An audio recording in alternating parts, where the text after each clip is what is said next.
Desde pequeno, eu ouvi histórias de pescarias que o meu avô e o papai contavam.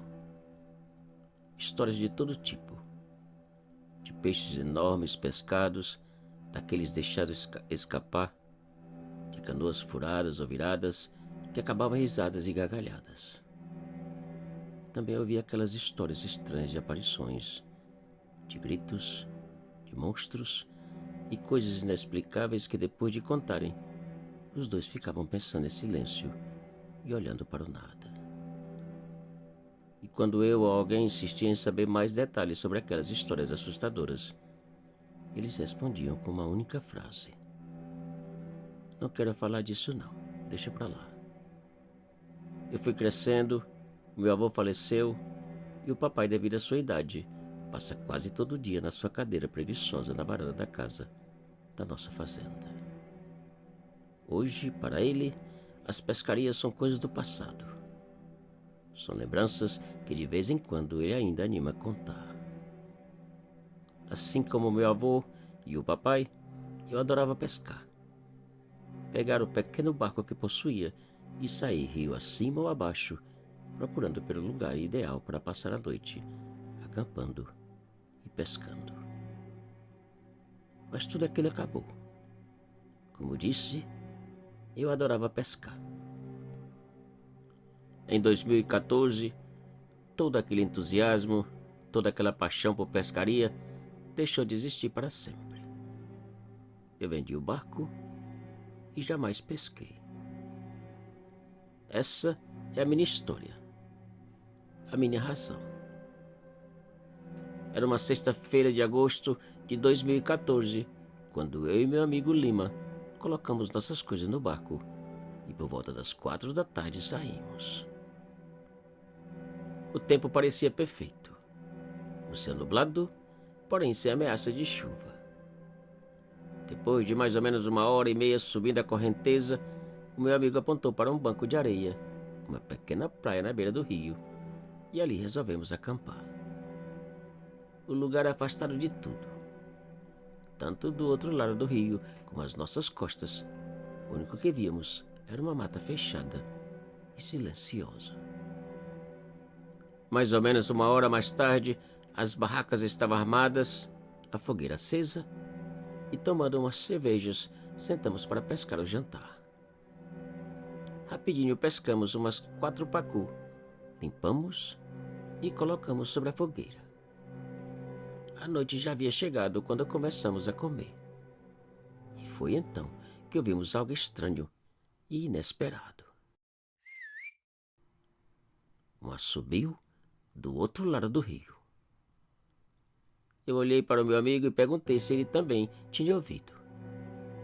Ele respondeu que sim, sem tirar os olhos da direção do assobio.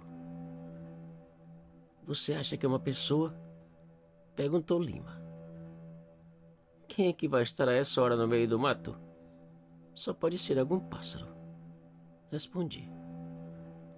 A mata voltou a ficar silenciosa como antes e sem assobio. Nós continuamos conversando e tomando cerveja. Por volta das 11, decidimos dormir para acordar bem cedinho e continuar pescando. Pegamos as 2 espingardas do barco, colocamos mais gravetos na fogueira e fomos deitar. Porém, 1 hora mais tarde, fomos acordados por algo inexplicável e aterrorizante. Algo que não podíamos acreditar que pudesse acontecer no meio de uma mata tão distante e isolada de tudo.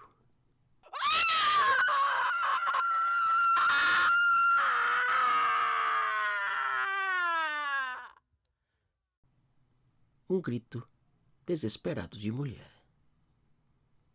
Eu coloquei minhas botas e saí da barraca com a espingarda na mão. Lima já estava na entrada da mata, olhando e escutando. "Lima, o que está fazendo? Vamos juntar nossas coisas e ir embora." "Estão matando a pobre mulher", disse Lima.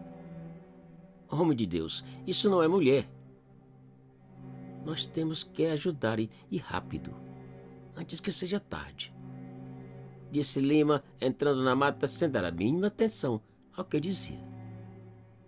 Como eu não podia deixar o meu amigo ali sozinho, segui atrás dele resmungando e pedindo que voltasse. De nada adiantou. E quando já havíamos caminhado um bom pedaço, a mulher voltou a gritar.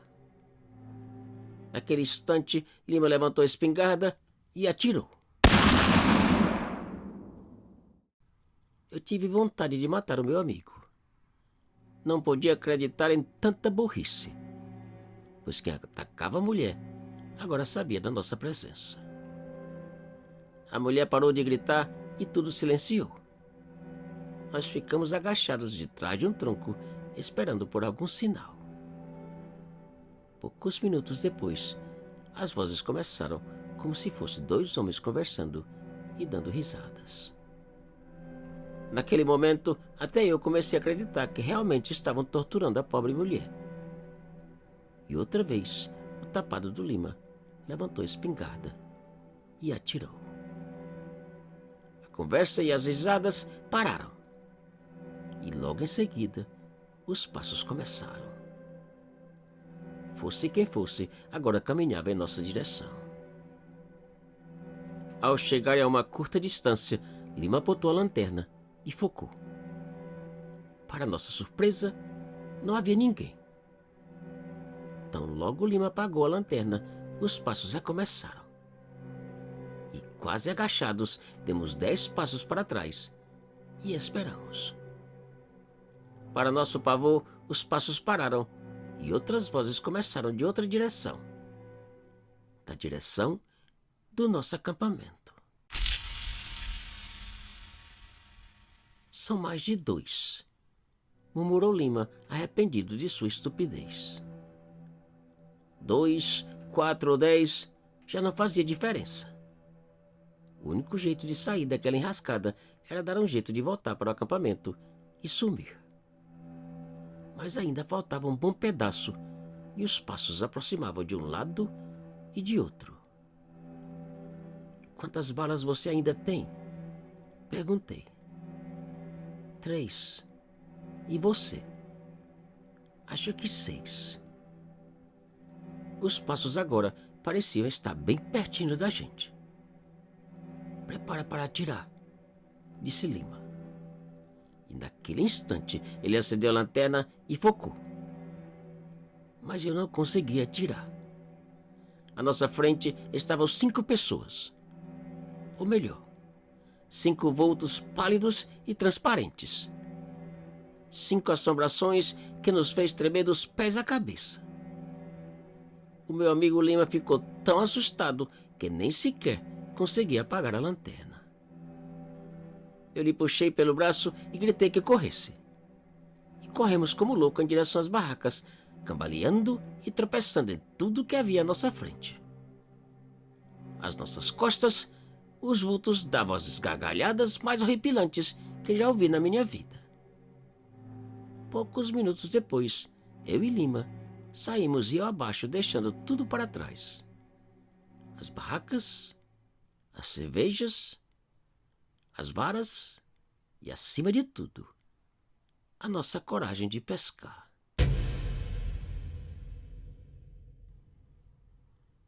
Te cuida e muito obrigado.